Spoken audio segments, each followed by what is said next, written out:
परवरदिगार हर लम्हा माफ़ी दा मैं तलबगार बिस्मिल्लाहिर्रहमानिर्रहीम। कुछ सच्चियां ते कुछ कौड़ियां गल्लां दे नाल तुहाडा भाई तुहाडी खिदमत च हाज़र ते सलाम अर्ज़ करदा। गल ये है जी कि कल दी एक वीडियो वायरल हुई आ मुस्कान बेटी दी।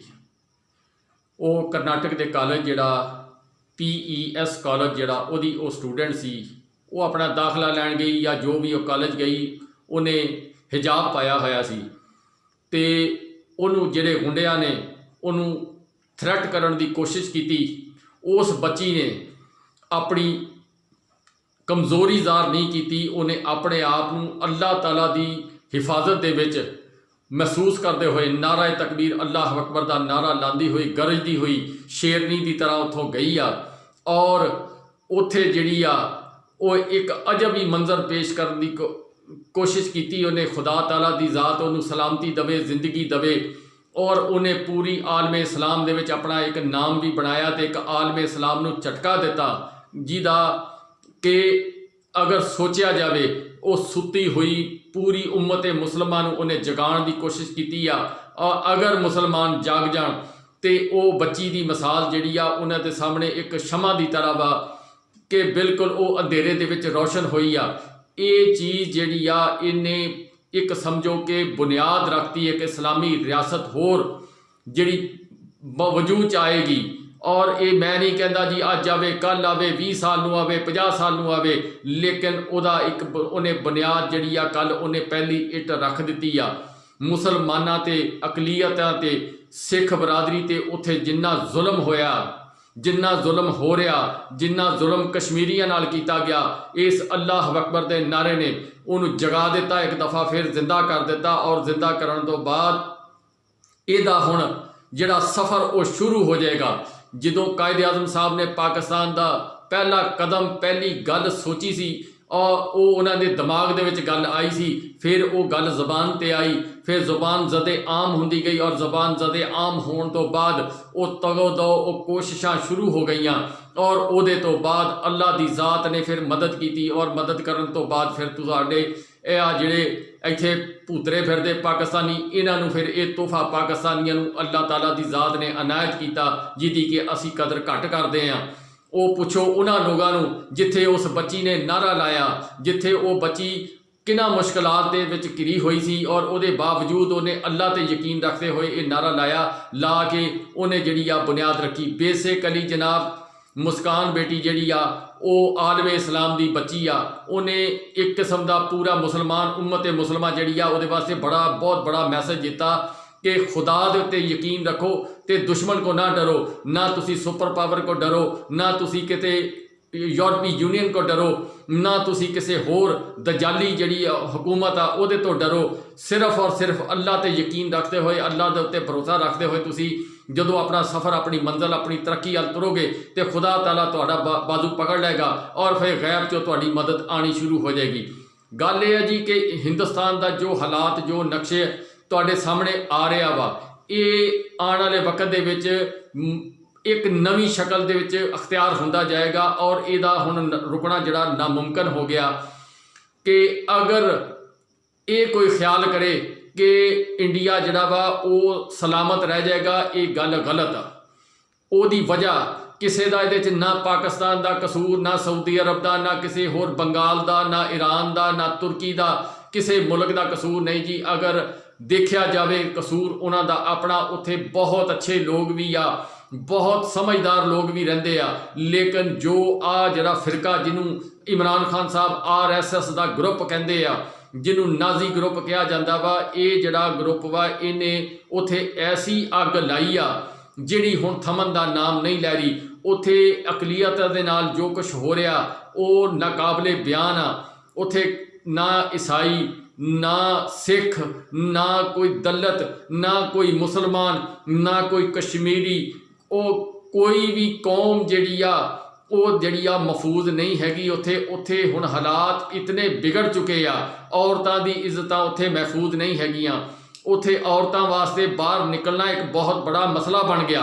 ना कोई 70 साल की औरत महफूज आ तो ना कोई 12 साल की बच्ची महफूज आ। ये उत्थे हालात हो चुके आ। ਈਵਨ ਕਿ ਉਹਨਾਂ ਦੀਆਂ ਆਪਣੀਆਂ ਔਰਤਾਂ ਜਿਹੜੀਆਂ ਉਹਨਾਂ ਦੇ ਫਿਰਕੇ ਦੀਆਂ ਔਰਤਾਂ, ਉਹਨਾਂ ਦਾ ਵੀ ਨਿਕਲਣਾ ਉੱਥੇ ਮੁਹਾਲ ਹੋ ਚੁੱਕਿਆ ਵਾ। ਇਹ ਸਾਰੀਆਂ ਚੀਜ਼ਾਂ ਜਦੋਂ ਕਾਊਂਟ ਹੁੰਦੀਆਂ ਜਾਂਦੀਆਂ, ਫਿਰ ਉਹ ਅੱਤ ਖੁਦਾ ਦਾ ਵੈਰ ਤੇ ਉਹਦਾ ਫਿਰ ਕੋਈ ਅੰਜਾਮ, ਉਹਦੇ ਵਿੱਚ ਕੋਈ ਦੁੱਲਾ ਭੱਟੀ, ਕੋਈ ਸੁਲਤਾਨਾ ਡਾਕੂ, ਕੋਈ ਇੱਦਾਂ ਦਾ ਫਿਰ ਜਿਹੜਾ ਹੀਰੋ ਆ ਉਹ ਜਨਮ ਲੈਂਦਾ। ਉਹ ਡਾਕੂ ਮੁਹੰਮਦ ਖਾਨ ਵਰਗਾ ਜਨਮ ਲੈਂਦਾ ਵਾ, ਜਿਹੜਾ ਫਿਰ ਮੁਨਸਫ ਇਨਸਾਫ ਬਣਦਾ, ਔਰ ਇਨਸਾਫ ਕਰਨ ਤੋਂ ਬਾਅਦ ਉਹ ਫਿਰ ਦੁੱਲਾ ਭੱਟੀ ਵਾਂਗੂ ਫਿਰ ਜਿਹੜਾ ਵਾ ਨਾਰਾ ਲਾਉਂਦਾ ਵਾ, ਔਰ ਫਿਰ ਉਹ ਆਪਣੀ ਕੁਰਬਾਨੀ ਦਿੰਦਾ। ਜਿਸ ਤਰ੍ਹਾਂ ਕਿ ਆ ਕਸ਼ਮੀਰ ਦੇ ਲੀਡਰ ਜਿਹੜੇ ਆ, ਇਹਨਾਂ ਨੇ ਕੁਰਬਾਨੀਆਂ ਦਿੱਤੀਆਂ, ਔਰ ਉਹ ਤਹਿਰੀਕ ਜਿਹੜੀ ਆ ਉਹ ਆਪਣੀ ਮੰਜ਼ਿਲ ਵੱਲ ਤੁਰਦੀ ਜਾ ਰਹੀ ਆ। ਇੱਕ ਦਿਨ ਆ ਜਾਣਾ ਇਨਸ਼ਾਅੱਲਾ ਜਿੱਦਣ ਉਹ ਕਸ਼ਮੀਰ ਵੀ ਆਜ਼ਾਦ ਹੋ ਜਾਣਾ, ਔਰ ਜੋ ਕੁਛ ਉੱਥੇ ਸਿੱਖਾਂ ਦੇ ਉੱਤੇ ਜ਼ੁਲਮ ਕੀਤਾ ਗਿਆ ਔਰ ਜ਼ੁਲਮ ਕੀਤਾ ਜਾ ਰਿਹਾ ਵਾ, ਉਹ ਜਿਹੜੇ ਸਿੱਖ ਵਾ ਉਹ ਇੱਕ ਤਾਕਤਵਰ ਕੌਮ ਆ।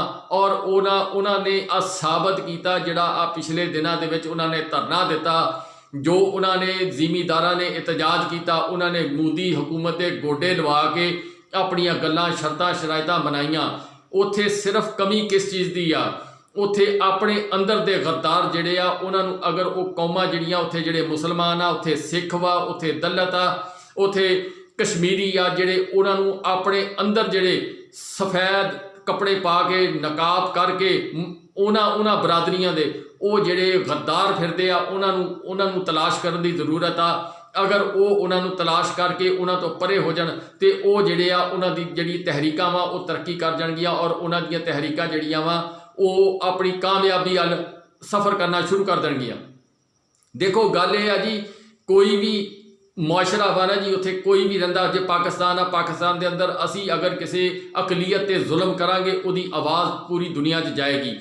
ਇਸ ਵਕਤ ਜਿਹੜੀ ਦੁਨੀਆ ਵਾ ਉਹ ਹੁਣ ਅੱਗੇ ਨਹੀਂ ਸੋਚਦੀ ਸੀ, ਹੁਣ ਦੁਨੀਆ ਸੋਚਣ 'ਤੇ ਮਜਬੂਰ ਹੋ ਗਈ ਆ। ਜਦੋਂ ਉਹਨਾਂ ਦੇ ਆਪਣੇ ਪੈਰ ਸੜਨੇ ਸ਼ੁਰੂ ਹੋਏ ਆ, ਉਹਨਾਂ ਨੂੰ ਆਪਣੀ ਜਿਹੜੀ ਬਰਾਦਰੀ ਉਹ ਦੁਨੀਆ ਜਿਹੜੀ ਆ ਉਹਨਾਂ ਦੇ ਆਪਣੇ ਮਜ਼ਹਬ ਦੇ ਉੱਤੇ ਅਟੈਕ ਹੋਣੇ ਸ਼ੁਰੂ ਹੋਏ ਆ। ਹੁਣ ਉਹ ਜਿਹੜੇ ਆ ਉਹ ਸੋਚਣਾ ਸ਼ੁਰੂ ਹੋਏ ਆ ਵੀ ਇਹ ਤਾਂ ਇੰਡੀਆ ਦੇ ਵਿੱਚ ਗੱਲ ਜਿਹੜੀ ਆ ਬਹੁਤ ਵੱਧ ਗਈ ਆ। ਜਿਸ ਤਰ੍ਹਾਂ ਪਾਕਿਸਤਾਨ ਦੇ ਵਿੱਚ ਜਿਹੜੇ ਸਿਆਸੀ ਆਪੋਜੀਸ਼ਨਲ ਲੀਡਰ ਇਹ ਵਧੇ ਹੋਏ ਆ, ਜਿੱਦਾਂ ਇਲੈਕਸ਼ਨ ਕਮਿਸ਼ਨ ਅੱਜ ਕੱਲ੍ਹ ਵਧਿਆ ਫਿਰਦਾ, ਇਸੇ ਤਰ੍ਹਾਂ ਜਿਹੜਾ ਉੱਥੇ ਜਿਹੜੀ ਇਹ RS ਜਿਹਨੂੰ ਕਹਿੰਦੇ ਆ, ਜਿਹਨੂੰ ਨਾਜ਼ੀ ਗਰੁੱਪ ਇਮਰਾਨ ਖਾਨ ਸਾਹਿਬ ਸਾਧਦੇ ਆ, ਜਿਹਨੂੰ ਹਿੰਦੂਤਵਾ ਦਾ ਨਜ਼ਰੀਆ ਸਾਧਦੇ ਆ, ਇਸ ਚੀਜ਼ ਨੇ ਉਹਨੂੰ ਜਿਹੜਾ ਵਾ ਤਬਾਹੋ ਬਰਬਾਦ ਕਰ ਦਿੱਤਾ। ਔਰ ਬਾਕੀ ਰਹਿੰਦੀ ਖੁੰਦੀ ਕਸਰ ਜਿਹੜੀ, ਅਗਰ ਇਹ 5-4 ਸਾਲ ਹੋਰ ਰਹਿ ਗਿਆ ਤੇ ਪਾਕਿਸਤਾਨ ਨੂੰ ਉਮੀਦ ਆ ਕਿ ਉੱਥੇ ਕੋਈ ਅਟੈਕ ਕਰਨ ਦੀ ਜ਼ਰੂਰਤ ਨਹੀਂ, ਕੋਈ ਉੱਥੇ ਉਹਦੇ ਨਾਲ ਜੰਗ ਕਰਨ ਦੀ ਜ਼ਰੂਰਤ ਨਹੀਂ ਹੈਗੀ, ਔਰ ਇਹ ਆਪਣੀ ਮੌਤ ਆਪ ਮਰ ਜਾਣਗੇ। ਕਿਉਂ? ਜਿਸ ਵਕਤ ਕਿਸੇ ਤੇ ਜ਼ੁਲਮ ਅਖੀਰ ਕੀਤਾ ਜਾਂਦਾ, ਫਿਰ ਉਹਦੇ ਅੰਦਰ ਇੱਕ ਐਸੀ ਨਫ਼ਰਤ ਪੈਦਾ ਹੁੰਦੀ ਆ, ਉਹ ਨਫ਼ਰਤ ਜਿਹੜੀ ਫਿਰ ਇੱਕ ਜੰਗ ਦੀ ਸ਼ਕਲ ਅਖਤਿਆਰ ਕਰਦੀ ਜਾਂਦੀ ਆ। ਫਿਰ ਉਹ ਜਿਹੜੇ ਕੱਲ੍ਹ ਨੂੰ ਇਹ ਕਹਿਣ ਜੀ ਉਹ ਦਹਿਸ਼ਤਗਰਦ ਆ ਗਏ, ਫਲਾਣੇ ਹੋ ਗਏ, ਬੇਸਿਕਲੀ ਉਹ ਦਹਿਸ਼ਤਗਰਦ ਆਪ ਹੀ ਪੈਦਾ ਕਰ ਰਹੇ। ਕਹਿੰਦੇ ਕਿਸੇ ਵਾਸਤੇ ਖੱਡਾ ਕੱਢੋ ਤੇ ਇਨਸਾਨ ਖੁਦ ਗਿਰਦਾ। ਉਹਨਾਂ ਦਾ ਜਿੱਦਣ ਦੇ ਉਹ ਪੈਦਾ ਹੋਏ ਆ, ਜਦੋਂ ਦੇ ਇਹ ਲੋਕ ਜਦੋਂ ਦਾ ਪਾਕਿਸਤਾਨ ਦਾ ਵਜੂਦ ਇਹਨਾਂ ਦੇ ਸਾਹਮਣੇ ਆਇਆ, ਇਹ ਪਾਕਿਸਤਾਨ ਨੂੰ ਤੋੜਨ ਦੇ ਚੱਕਰ 'ਚ ਰਹੇ ਆ। ਇਹਨਾਂ ਨੇ ਬੰਗਲਾਦੇਸ਼ ਪਾਕਿਸਤਾਨ ਤੋਂ ਅਲੱਗਾ ਕੀਤਾ, ਇਹਨਾਂ ਨੇ ਪਾਕਿਸਤਾਨ ਦੇ ਟੁਕੜੇ ਕਰਨ ਦੀ ਕੋਸ਼ਿਸ਼ ਕੀਤੀ। ਬਲੋਚਿਸਤਾਨ ਦੇ ਵਿੱਚ ਆ ਹੁਣ ਵੀ ਦੇਖ ਲਓ ਤੁਸੀਂ, ਤੁਹਾਡੇ ਸਾਹਮਣੇ ਕੀ ਕੁਛ ਕਰ ਰਹੇ ਤੇ ਕੀ ਨਹੀਂ ਕਰ ਰਹੇ। ਇਹ ਸਾਰੀਆਂ ਚੀਜ਼ਾਂ ਜਿਹੜੀਆਂ ਵਾ ਇਹ ਉਹਨਾਂ ਦੇ ਅੱਗੇ ਆਣੀਆਂ, ਇਹ ਉਹਨਾਂ ਦੀ ਲਿਖੀਆਂ ਕਿਤਾਬਾਂ ਉਹਨਾਂ ਦੇ ਅੱਗੇ ਉਹਨਾਂ ਨੂੰ ਆਣੀਆਂ, ਉਹਨਾਂ ਨੂੰ ਇਹ ਪੜ੍ਹਨੀਆਂ ਪੈਣੀਆਂ। ਔਰ ਉਹ ਵਕਤ ਜਿਹੜਾ ਦੂਰ ਨਹੀਂ ਨਜ਼ਰ ਆਉਂਦਾ ਪਿਆ, ਉਹ ਹੁਣ ਬਹੁਤ ਕਰੀਬ ਆ ਗਿਆ ਕਿ ਉੱਥੇ ਜਿਹੜਾ ਵਾ ਲੋਕ ਤੰਗ ਆ ਚੁੱਕੇ ਆ, ਔਰ ਉਹਨਾਂ ਦੀ ਤੰਗੀ ਜਿਹੜੀ ਆ ਇੱਕ ਦਿਨ ਬਗਾਵਤ ਦੀ ਸ਼ਕਲ ਅਖਤਿਆਰ ਕਰ ਜਾਏਗੀ। ਔਰ ਫਿਰ ਉਹ ਬਗਾਵਤ ਜਿਹੜੀ ਆ, ਜਦੋਂ ਮੁਲਕਾਂ ਦੇ ਅੰਦਰ ਬਗਾਵਤ ਹੁੰਦੀ ਆ, ਫਿਰ ਰੋਕੀ ਨਹੀਂ ਜਾ ਸਕਦੀ। ਸਿੱਖ ਜਿਹੜੇ ਬਹੁਤ ਮੁਨਜ਼ਮ ਤਰੀਕੇ ਦੇ ਨਾਲ ਆਪਣਾ ਕੰਮ ਕਰ ਰਹੇ ਆ, ਇਸੇ ਤਰ੍ਹਾਂ ਹੀ ਜਿਹੜੇ ਉੱਥੇ ਦੂਸਰੀਆਂ ਜਮਾਤਾਂ ਵਾ ਉਹਨਾਂ ਦੇ ਅੰਦਰ ਵੀ ਇਤਿਹਾਦ ਪੈਦਾ ਹੋਣਾ ਚਾਹੀਦਾ। ਔਰ ਇਤਿਹਾਦ ਪੈਦਾ ਕਰਕੇ ਆਪਣੀ, ਜਦੋਂ ਤੱਕ ਉਹ ਲੋਕ ਇਕੱਠ ਨਹੀਂ ਕਰਨਗੇ, ਉਹ ਜਦੋਂ ਤੱਕ ਬਿਖਰੇ ਰਹਿਣਗੇ, ਇਹ ਲੋਕ ਉਹਨਾਂ ਨੂੰ ਮਾਰਦੇ ਰਹਿਣਗੇ। ਜਿਸ ਵੇਲੇ ਉਹਨਾਂ ਦੇ ਅੰਦਰ ਇਕੱਠ ਹੋ ਗਿਆ, ਉਹਨਾਂ ਦੇ ਅੰਦਰ ਕੋਈ ਦੁੱਲਾ ਭੱਟੀ ਪੈਦਾ ਹੋ ਗਿਆ, ਉਸ ਵਕਤ ਉਹ ਜਿਹੜੀਆਂ ਕੌਮਾਂ ਵਾ ਉਹ ਤਰੱਕੀ ਕਰਨਾ ਸ਼ੁਰੂ ਕਰ ਦੇਣਗੀਆਂ। ਫਿਰ ਉਹਨਾਂ ਤੋਂ ਇਹ ਜਿਹੜੇ ਲੋਕ ਆ ਇਹ ਡਰਨੇ ਸ਼ੁਰੂ ਹੋ ਜਾਣਗੇ। ਔਰ ਜਦੋਂ ਇਹ ਲੋਕ ਡਰਨੇ ਸ਼ੁਰੂ ਹੋ ਜਾਣਗੇ, ਫਿਰ ਇਹਨਾਂ ਦੇ ਕਹਿੰਦੇ ਨਾ ਫਲਾਣੇ ਦੇ ਪੈਰਾਂ ਥੱਲਿਓਂ ਜ਼ਮੀਨ ਨਿਕਲ ਗਈ, ਫਿਰ ਇਹਨਾਂ ਦੇ ਥੱਲਿਓਂ ਉਹ ਜ਼ਮੀਨ ਨਿਕਲਣੀ ਸ਼ੁਰੂ ਹੋ ਜਾਣੀ ਆ। ਔਰ ਇਹ ਵਕਤ ਜ਼ਿਆਦਾ ਦੂਰ ਨਹੀਂ ਰਹਿ ਗਿਆ ਜੀ, ਇਹ ਕੰਮ ਤੇਜ਼ ਹੋਣਾ ਇਹਨਾਂ ਦੀਆਂ ਆਪਣੀਆਂ ਗਲਤੀਆਂ ਦੀ ਵਜ੍ਹਾ ਨਾ ਹੋਣਾ। ਉਹਨੂੰ ਚਾਹੇ ਮੋਦੀ ਸਾਹਿਬ ਜੋ ਵੀ ਰੰਗ ਦੇ ਲੈਣ ਕਿ ਮੈਂ ਇਲੈਕਸ਼ਨ ਜਿੱਤਣਾ, ਇਹ ਇਲੈਕਸ਼ਨ ਜਿੱਤਣ ਦੇ ਚੱਕਰ 'ਚ ਇੰਡੀਆ ਦੀ ਆਵਾਮ ਜਿਹੜੀ ਆ ਉਹ ਆਪਣੇ ਮੁਲਕ ਦੇ ਕਈ ਹਿੱਸੇ ਕਰ ਦੇਗੀ। ਜਿਸ ਤਰ੍ਹਾਂ रूस जिहड़ा वा ਉਹਦੇ ਨਾਲ ਹੁਣ ਪੰਗਾ ਅਮਰੀਕਾ ਨੇ ਪਾ ਲਿਆ। ਅਫਗਾਨਿਸਤਾਨ 'ਚੋਂ ਜ਼ਿਲਤ ਔਰ ਖੁਆਰੀ ਦੀ ਸ਼ਿਕਸਤ ਖਾਣ ਤੋਂ ਬਾਅਦ ਹੁਣ ਉਹ ਅਗਰ ਰੂਸ ਦੇ ਨਾਲ ਅਮਰੀਕਾ ਨੇ ਕੋਈ ਪੰਗਾ ਲੈ ਲਿਆ, ਇਹ ਗੱਲ ਮੈਂ ਅੱਗੇ ਇੱਕ ਦਿਨ ਇੱਕ ਵੀਡੀਓ 'ਚ ਕਹੀ ਆ, ਇਹ ਉਹਦੀ ਆਖਰੀ ਜੰਗ ਹੋਣੀ ਆ। ਔਰ ਆਖਰੀ ਜੰਗ ਤੋਂ ਬਾਅਦ ਜਿਹੜਾ ਅਮਰੀਕਾ ਵਾ ਉਹ ਤੁਹਾਨੂੰ ਬਹੁਤ ਸਾਰੇ ਟੁਕੜਿਆਂ ਦੇ ਵਿੱਚ ਨਜ਼ਰ ਆਏਗਾ। ਇਸੇ ਤਰ੍ਹਾਂ ਹੀ ਇਹ ਕੰਮ ਹੋਣਾ ਵਾ ਜੀ। ਜਿਹੜਾ ਕੰਮ ਤੁਸੀਂ ਨਕਸ਼ਾ ਦੇਖੋਗੇ कि अमेरिका के नाल होया, इस तरह ही इंडिया दी बहुत सारिया रियासतां ने अलैदगी का ऐलान कर देना। और अलैदगी के ऐलान की वजह उन्होंने अपनी पॉलिसी आ, किसी का ये कोई करदार नहीं। अगर उत्थे दी हुकूमत इन्हां गुंडियां नूं सपोर्ट ना करे, अगर उन्होंने जिहड़े वो जज वा वो डर के फैसले ना देन, उत्थे दी जिहड़ी फौज आ वो इस गल नूं समझे तो फिर तक जाके कोई गल कंट्रोल हो सकती है। अगर ये जड़ा इस तरह डुगडुगी बजाई गई और इस तरह ही ये जड़े आ इन्हां नूं नचाया गया कि तुसी हमला कर दिओ, तुसी फलां कर दिओ, तुसी ऐ कुछ कर दिओ, तो फिर इहदा नतीजा यही कुछ होना जो मैं बयान किया। वो शाहरुख खान साहब उदन गए है जी लता मंगेशकर की आखिरी रसूमात च, उन्होंने बतौर मुसलमान होने दे दुआ मंगी, दुआ मंग के तो उन्होंने जो भी किया उहदे ते वावेला करता जी कि इन्होंने जी मैयत उत्ते थुक दिता, इन्होंने फलां कर दिता। जदों वो इंसान एक सोग दे विच गया, क्या वो ऐसी हरकत कर सकता? जिस तरह इत्थे पाकिस्तान दे विच जिहड़ी अपोजिशन आ या वो जिहड़े सहाफ़ी आ वो कुछ ना कुछ कीड़े कढ़ते रहंदे आ, कुछ ना कुछ गल्लां लभदे रहंदे आ भी किद्दां जिहड़ा हुकूमत नूं नीचा दिखाया जाए। इस तरह वो जिहड़े हिंदुत्व के पैरोकार लोग आ वो जिहड़े आ उन्होंने कोई न कोई फसाद का बहाना लभना हुंदा जिहदे तहत उन्होंने इन्हां अकलीतां नूं या कतल करना या कुटना या मारना या उन्हां दे उत्ते बदमाशी का अपना रोब और दबदबा करना। क्या कोई बंदा अगर मुसलमान किसी हिंदू नूं ये गल कहे तू जिहड़ा इस्लाम दे विच दाखल हो जा, तो क्या वो ये गल उन्होंने कितनी बुरी लगेगी? जिन्हों कि वो जिहड़ा फोर्सफुली कहते हैं कि तुसी जिहड़े आ मुसलमानों नूं कहते हैं कि तुसी हिंदू हो जाओ, सिखां नूं कहते हैं तुसी हिंदू हो जाओ। किसी का ना मन कोई खींच सकता, ना ईमान खिंच सकता, ना किसी के ज़हन और सोच नूं कोई तब्दील कर सकता। जिहड़ा जिथे अल्लाह ताला ने जिस मज़हब लई पैदा किया वो उथे कट और मर जाता, अपने मज़हब के उत्ते मर जाता, अपने दीन ते मर जाता, अपनी कौम ते मर जाता। वो लोग जिहड़े आ वो जिंदा रहिंदे आ, जिहड़े लोग बेदीने हुंदे आ और बेअकले हुंदे आ, उन्हां दी मिसाल अजकल तुहानूं इंडिया दे विच नज़र आएगी। और यही चीज़ इंडिया की तबाही का बायस बन रही आ। सिख बहुत मतलब कि जल्दी जड़ा अपना फैसला कर जाएंगे। इस तरह ही अगर सिखां दे नाल उत्थे दियां अकलीयतां बाकी शामिल हो गई तो फिर ये जिहड़ी चीज़ आ इनू रोकना बिल्कुल नामुमकिन हो जाएगा। जो कुछ उत्थे जुल्म और सितम की एक रियासत वो बन गई आ। असी इसराइल नूं कहने कि वह मुसलमानों ते जुल्म करता, लेकिन अगर देखा जाए साडे गुआढ़ दे विच जो कश्मीरियां ते जो सिखां दे उत्ते जो मुसलमानों ते जो दलतां ते जो अकलीयतां जिहड़ियां ईसाई उत्थे उन्हां दे उत्ते क्रिश्चन जिहड़े आ उन्हां दे उत्ते या होर जिहड़ियां कौमीयतां जिहड़ियां जिन्हां नूं ओह नीच जात समझदे आ उन्हां दे उत्ते जो जुल्म हुंदे, उन्हां दी औरतां दी जिहड़ी इज्जतां नाल खलवाड़ कीता जांदा, उन्हां दे बंदियां दे नाल जो जुल्म कीता जांदा, उन्हां दा जिहड़े हकूक जिहड़े जिंदा रहण दे ओह खिच्चे जांदे आ। ये आखिर एक दिन लावा फटना। मैं तुहानूं एक मिसाल दे दिंदा जी कि मेरे शहर दे विच एक वकील सी, ਉਹ बड़ा नामी गिरामी सी, लोग ਉਹਦੇ ਤੋਂ तंग सी। ਉਹਦਾ ਹੀ ਕੰਮ ਕਰਿੰਦਾ ਸੀ ਇੱਕ ਜੀ, ਉਹਨੇ ਜਿਸ ਵੇਲੇ ਉਹ ਮੁਸਲਮ ਸ਼ੇਖ ਸੀ ਉਹਨੇ ਉਹਨੂੰ ਗੋਲੀ ਮਾਰ ਦਿੱਤੀ ਜੀ। ਉਹ ਜਦੋਂ ਗੋਲੀ ਮਾਰਤੀ ਤੁਸੀਂ ਯਕੀਨ ਕਰੋ ਕਿ ਜਿਸ ਸ਼ਹਿਰ ਦੇ ਬੰਦੇ ਨੂੰ ਪਤਾ ਲੱਗਾ ਉਹਨੇ ਕਿਹਾ ਯਾਰ ਫਲਾਨਾ ਵਕੀਲ ਮਰ ਗਿਆ, ਉਹਨੇ ਕਿਹਾ ਸ਼ੁਕਰ ਅਲਹਮਦੁਲਿल्लाह ਫਸਾਦ ਦੀ ਜੜ ਮੁੱਕੀ।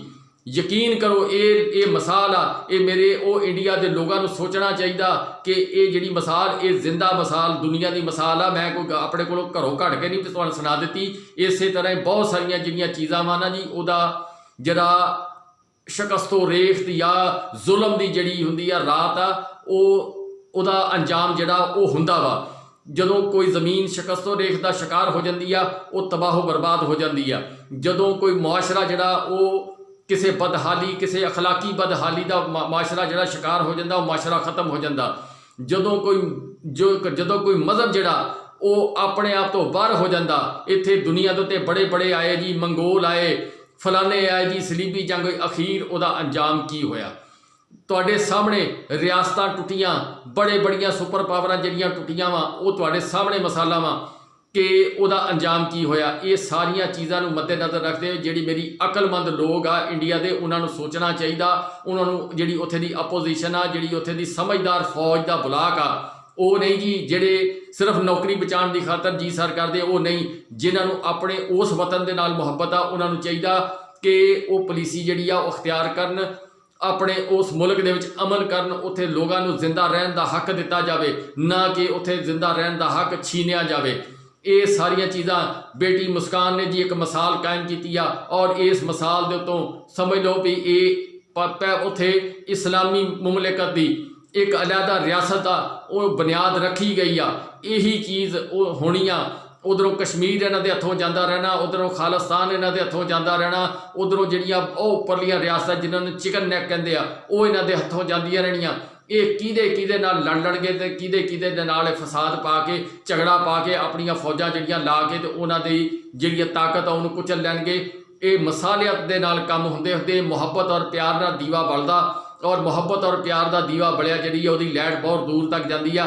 ਅਗਰ ਤੁਸੀਂ ਲੋਕਾਂ ਦੀ ਅੱਖਾਂ ਦੇ ਉੱਤੇ ਪੱਟੀ ਬੰਨ੍ਹ ਕੇ ਉਹਨਾਂ ਨੂੰ ਅੰਧੇਰੇ ਦੇ ਵਿੱਚ ਧੱਕਾ ਦੇਣ ਦੀ ਕੋਸ਼ਿਸ਼ ਕਰੋਗੇ ਤੇ ਧੱਕਾ ਦਿੰਦੇ ਕਿਤੇ ਤੁਹਾਡਾ ਆਪਣਾ ਪੈਰ ਸਲਿੱਪ ਹੋਏਗਾ, ਤੁਸੀਂ ਕਿਸੇ ਗੜ੍ਹੇ 'ਚ ਗਿਰ ਜਾਓਗੇ ਔਰ ਜਿੱਥੋਂ ਤੁਹਾਡੀ ਵਾਪਸੀ ਨਾਮੁਮਕਿਨ ਹੋਏਗੀ।